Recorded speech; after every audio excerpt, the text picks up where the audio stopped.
Hi, my name's Jesse Goldberg. Welcome to the show. And my guest today, very special guest, is Alice Rolli, who's running for mayor.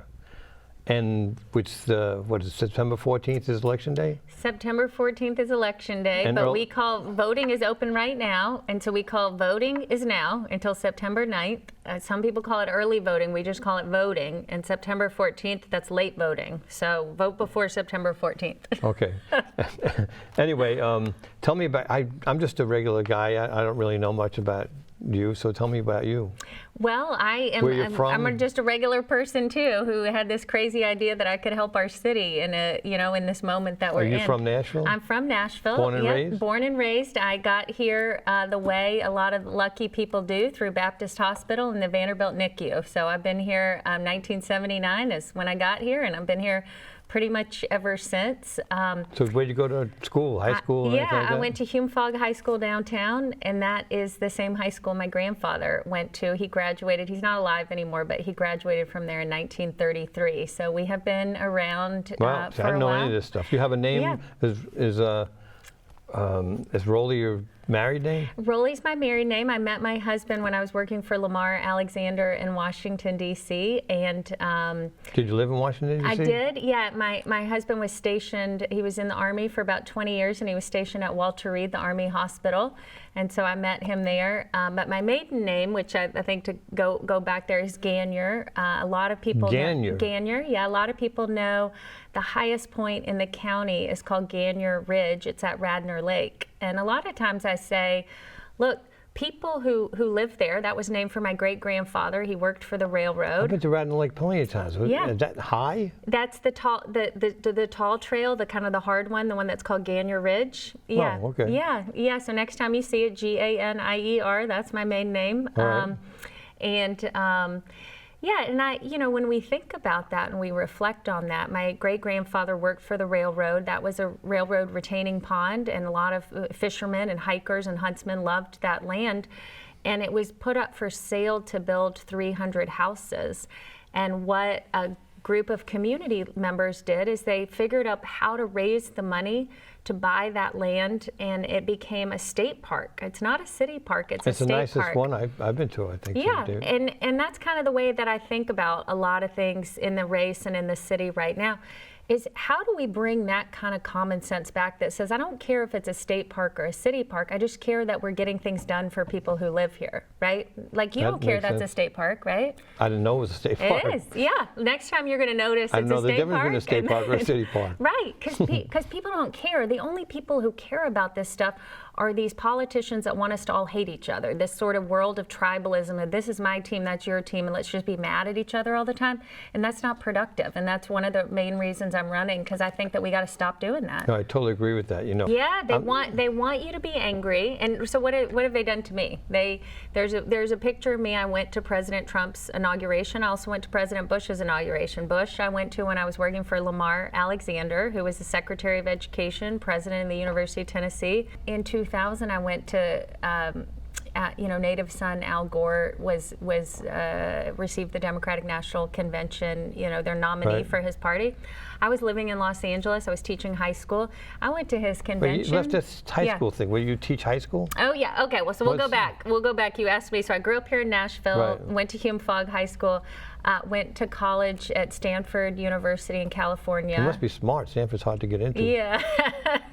Well, I guess smart enough. Maybe smart enough to be, I don't know, be able to read a budget and help us figure out how to run the city. So you went to Stanford and then there was a teacher shortage. Well-intentioned public policy made class sizes 20 to 1, but nobody really thought about, do we have enough teachers? So Los Angeles Unified went around to all the colleges in California and recruited people interested in teaching, and so I went down to teach high school. You said you got a master's at some school, University of Virginia? Yeah, I went later. So when my husband, when I was working for Senator Alexander, and the United States Army moves you every couple of years, the United States Senate does not move. So I went to get an MBA at the University of Virginia at the Darden School to have sort of a skill set that could move around a little bit better. And then I answered an ad online, and I went to work for a travel company, and it said you can work from anywhere, and we were stationed in Brussels, Belgium at the time.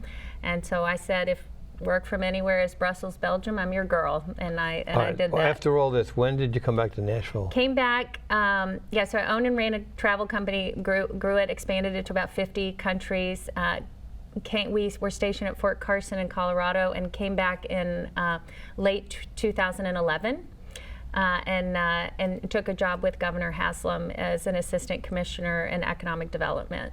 So did that, and both of our boys were born here at Baptist Hospital too. I've got two boys; they're 7 and 11.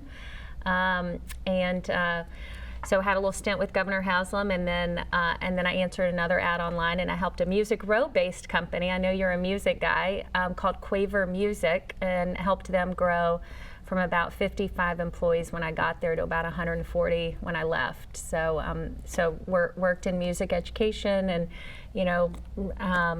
and led a sales and growth team there. Okay, so why all of a sudden you're running for mayor? Is this the first office you've run for? Yes, it is. Mm-hmm. And what prompted that? Yeah, well, it was seeing this destructive place we're getting to, right, as a city and as a state. Outgrowing ourselves. Well, outgrowing ourselves, but also not taking responsibility for decisions that we are making, right, as a city. I think frequently our city right now, when we're not doing something well, we go around and try to blame somebody else on the problem. We say that's the state's fault, that's this person's fault. And my perspective is, if we're the government and the law's not working, let's go figure out how to change the law, right? So what I saw was, and I think people feel it, right? You feel the crime, you feel Definitely the growth. feel the crime, definitely. Yeah, and you kind of step back and feel the unfriendliness too. Yeah, and you step back and say, I'm going to have 40 years more in this city. I'm 44 years old, and I'm going to have a choice. I'm either going to complain what direction we went in, or I'm going to step forward and say, can I try to help? Tell me more stuff that police is a big thing. I read somewhere that your opponent wants to defund the police by $7 million or something like that? Well, yes. Is that true? Well, he has taken some votes that are against funding resources that the police need. Yeah, that is true. So the Fraternal Order of Police has endorsed me. I'm very pleased to have their endorsement and their support. And look, most recently, my opponent, the councilman, voted against license plate readers. Right. He said we needed to study it more. License plate readers have been around for about 40 years, used in many cities. So license plate readers, the reason that the police were for them really is that they are a force multiplier. And right now, we don't have enough police. Right? Here's what I think people are proud of about our police force, and why I actually believe we can be the best urban police force in America, is we have a great police chief. He has the trust of families who live here. He has the trust of the force. Right now we have 1.96 officers per 1,000. A city like Boston, that people say, I feel like there's more of a presence in Boston, they have 3 officers per 1,000. They have about the same population, but they have a smaller land mass, right? And so somewhere between that is, I think, the gap that people feel, right? That there are not enough officers. Look, and one thing I've written about, if people want to go to my website and look, is about the need to reset from a criminal justice system to a victim's justice system. And when I say that, and I know people can hear a lot of different things, but right here in Davidson County, 2/3 of our crimes that are reported are never cleared. So what does that mean? That means that criminals start to feel more bold, right? Nobody's going to catch me. Right. And victims feel more helpless. And victims want most is to make sure what happened to them doesn't happen to someone else. And that means sometimes some people have to go to jail. Or otherwise we, turn into one of these cities that, looks the other way on everything, and then stores start closing down, people start moving. Well, that's happening all businesses. over because smash and grabs happen all over. Yeah, and it happened here recently in Bellevue, the smash Really? and grab. Yeah, I was hearing about it. I was out there. I live in Bellevue. I didn't hear about it. Well, I don't pay attention. Well, where was it? You're just tuning into the mayor's race, so you That's gotta right. I'm out there like all the time. They have me, Charlie Tiger had me out there for Bellevue Exchange Club. I know and- Charlie Tiger. Yeah, Stuff okay. Let's talk about education. Forget about crime. no, and and I mean on that, just on this, death by 1,000 studies, where my opponent wants to continue to study license plate readers, study them more, right? Even though Right. we've shown how much more It's prosecutable obviously going to evidence. help. Right. And in this sort of sense, like he abstained on the on the RNC vote, like let's just abstain, let's not make a decision. That's not leadership. What RNC vote? The one Remember by that bringing them here? Yeah, bring the convention here. Oh, right? that would have been good. That would have been good. Would have been good, right? Yeah. So, and frankly, the mayor should never have sent it to council. And that's one of our big challenges, right? You need a strong mayor who's going to say, I'm going to sign a letter saying you are welcome to come here. Democratic National Convention, you're welcome to come to our city. Republican National Convention, you're welcome to come here. We're going to say we are open for business and not throw it to the council to turn it into this political football. Didn't he vote against the football? Didn't he vote Yeah. against the new stadium too? Yes, he did. Yeah. See, yeah, he did. I think the Yeah. Titans have been a great asset to Yeah. Nashville. Yeah, look, and that is an expensive stadium, but here's two things that are different, is that we got the state to come in for $500 million of the financing. We got more than $1 billion of land value back under the city's control. When are you going to do that, right? I mean, to get land back that was really unproductive, wasn't it? We weren't able to tax, we weren't able to build anything on it. It's parking lots, right? So, and so we're getting that land back, and I think about the job of the next mayor is not to complain about, a Titans vote on a stadium. It's about to say, how do I get the state now to help me pay for a quarter of the infrastructure on the whole campus? And how do I get those cash registers opened so that we can get the tax dollars coming here? Yeah. Yeah, that sounds good. Yeah. I mean, just too reasonable, right? That's usually it's a pretty. It Yeah. sounds good. I mean, I interviewed Mayor Dean a long time ago, Mm-hmm. and at that time there was a 30% dropout rate, right? 30% dropout rate, and his goal was to get rid of the dropout rate. Right. But I think what he did was just lower the bar so more people can graduate. Yeah. Oh, yeah. No. Well, there's a lot of truth there. I will say, when Carl Dean was the mayor, we had 40% of our kids reading on grade level. Right now, it's in the low 20% number, so about half. And that's not all COVID. We were going in that direction. Right now, we have declining enrollment, we have declining results, but we're spending more.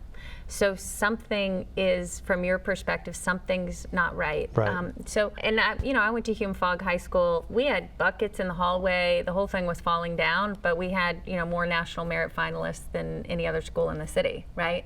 So I do think facilities are important, but I also think the instruction that's happening in the facilities is probably the most important thing. Our state is the first state in the country to have free community college for everyone. Right? Right, first 2 years, right? First 2 years, Right. free community college for, get an associate's degree, get a certificate for job skills. Too many of our students graduating are not prepared to take us up on that opportunity. Frequently people say the mayor can't do anything, and I reject that, because the mayor's job is to set performance and accountability standards for every tax dollar that we collect and spend in the county. And we are spending $1.2 billion of your money on our schools, right? And we are spending now, we have the highest paid teachers in the state. We're spending $16,245 per kid per year. So let's do the math. That means we are spending about $220,000 for a child to go from K through 12 in Metro Nashville Public Schools. Only 20% of our kids are graduating career or college ready.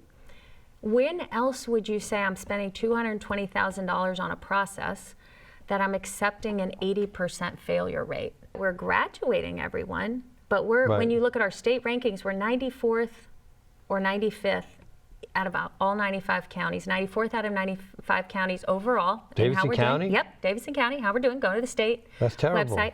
We're 95th out of 95 on that most important metric. Are we graduating kids career and college ready? The most important thing is... Who's worse? Who's the 95th one? For the 94th out of 95, Shelby County, Memphis. Not a good place to be. And you can feel what it's doing to our city. It's pushing middle-class families out. So too, our parents, so when we talk about education, so structurally sort of where are we?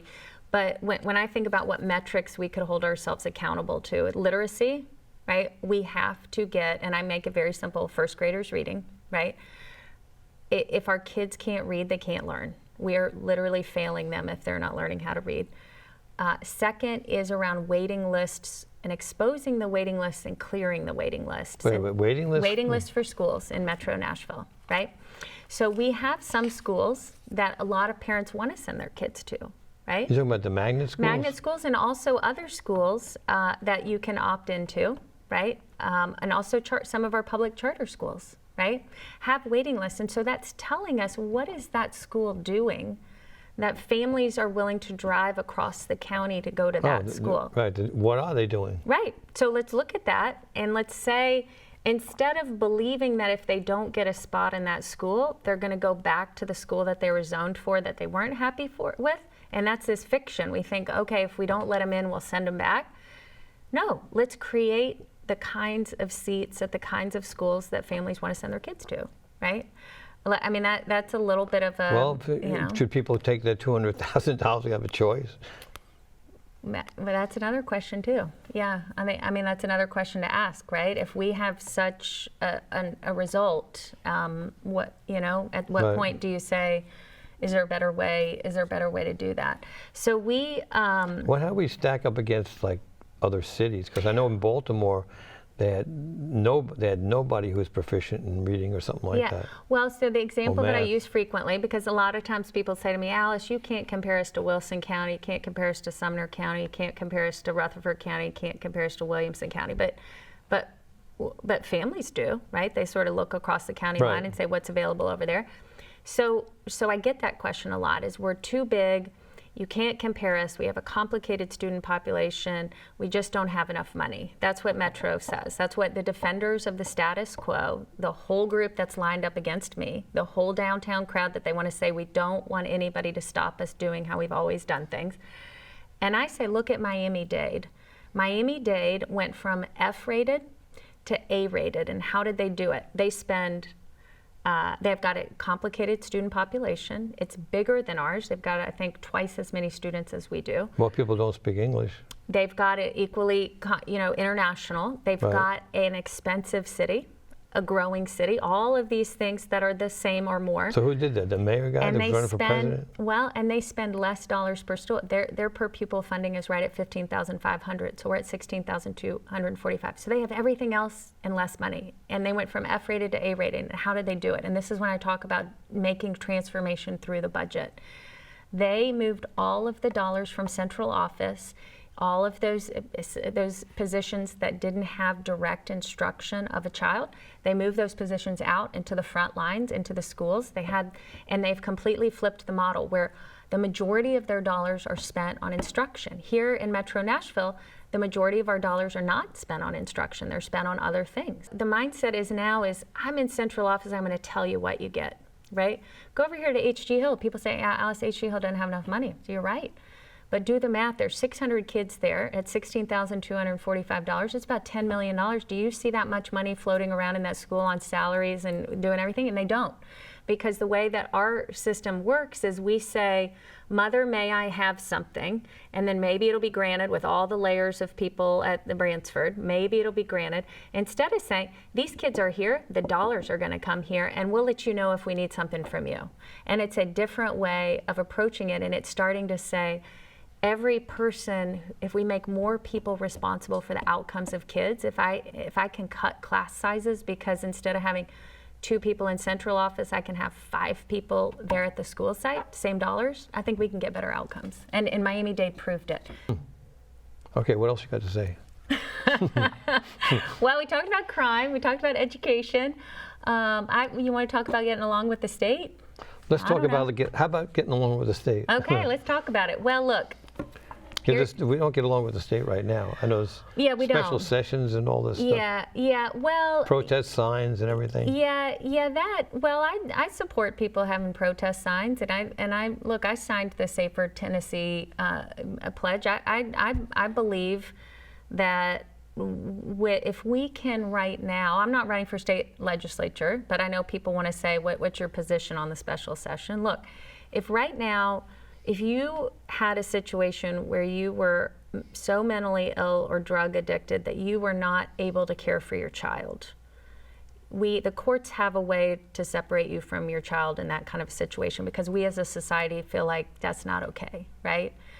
And so I think that sort of thinking to say, if we can do that is something as important as a child, why can we not temporarily separate somebody from their firearm if they're in such a bad place mentally or with a drug addiction, right? I mean, and that to me does feel like it feels like everybody's gone to their corners and said, hang on, you can't do anything or it means you're taking my guns away forever. And so I actually am pretty sad that we still cannot figure that out, right?